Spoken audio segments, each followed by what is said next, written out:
checking your hip flexion is one way to determine whether or not you have adequate range of motion in the hips, not just for them to flex, but also for them to extend. So I'm gonna keep one foot pressed into this wall. I have molding on my wall, so I just put a wooden board there, but my right foot's gonna stay pressing. My left knee is gonna come to my chest, and I'm gonna do this slowly to make sure that the bottom leg does not move as I pull the knee to my chest.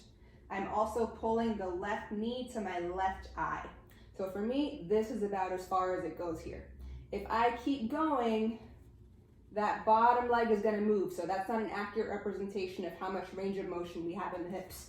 So again, bottom foot stays pressed as I pull the other one. If you can't keep your bottom foot pressed, then you've gone too far. So for me, this is about it. This is about 90 degrees. We want to try to get past that with the drills and exercises that you're going to do to improve the mobility of your hips. So this would be a little bit limited. I just did some stuff, so I'm able to get a little bit further back without any compensations happening. So if I were to pull back, but I don't have true range of motion, you would see that bottom leg lift up.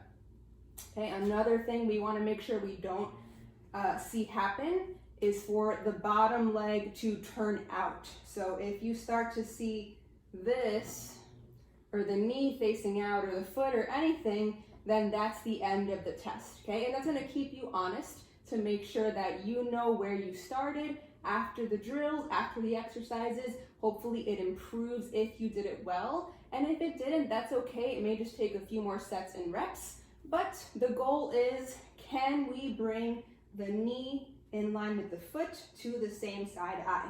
So make sure that whatever the end range is, that is what you are testing before and after the exercise. We don't want the knee to go out and the foot to go in, which would be a fake range. So make sure when you're testing, you're bringing everything in line. So hip socket, knee, and foot in line. Make sure that you're not letting something go out, otherwise that's the end of the test.